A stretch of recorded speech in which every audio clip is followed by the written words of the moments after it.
Hello guys, welcome back to my channel. हो पालो हाडलेलो आमगेर. सो आयज तुमकां हांव कहो क्लीन करून हांव कहो भाजता पळय तो तुमकां दाखयता. सो हे सायडीचे कांटे पयले काडपाचे. तो आमचो डॅडी क्लीन करता कित्याक ते कांटे खूब गोट आसता. सो ते कातरूंक मातशे त्रास जाता. ते पयले सगळे कातरपाक जाय सायडीचे कांटे. ते सगळे कातरूंक जाय एक सारके. ते बरे गोट आसता. सो ते कातरून जाले म्हणटच तेका फोवडां आसता. तुमी ते मागीर कांटे कोयत्यानूय कातरूंक जाता कित्याक ते चड फावट कातरीन कातोना सडलो आसत जाल्यार.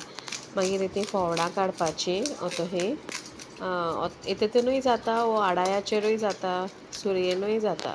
बट हे माकोडे आहा सो हांव हितून काडटा ते. तो बरो साफ करून घेवंक जाय कित्याक तेजें तें उरोंक जायना. तो साफ केलो म्हणटच तेजे सगळे तोंडांतले सगळें काडूंक जाय. हो आतां आमी क्लीन करता. मागीर तेजी आमी पोस्तां मारतलीं. आतां तुमकां जाय जाल्यार तुमी रेचयारूय करूंक जाता सायडीच्यान कट मारून. बट आमी अशीं पोस्तां करता.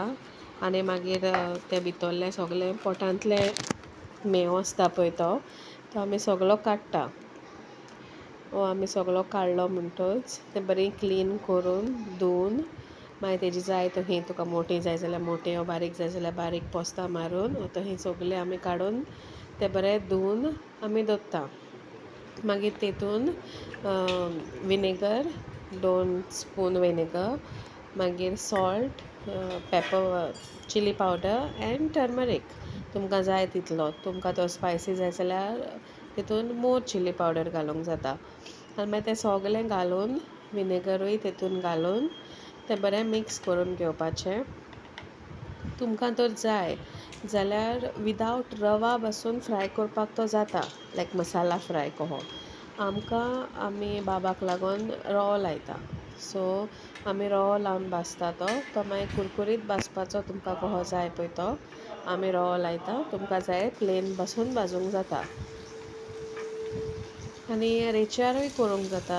हांवें सांगलां ते भाशेन रेचयार तो कट करून ताका मसालो लावन तो मागीर तेलान जाय तसो भाजपाचो. हे आतां आमी भाजला हो.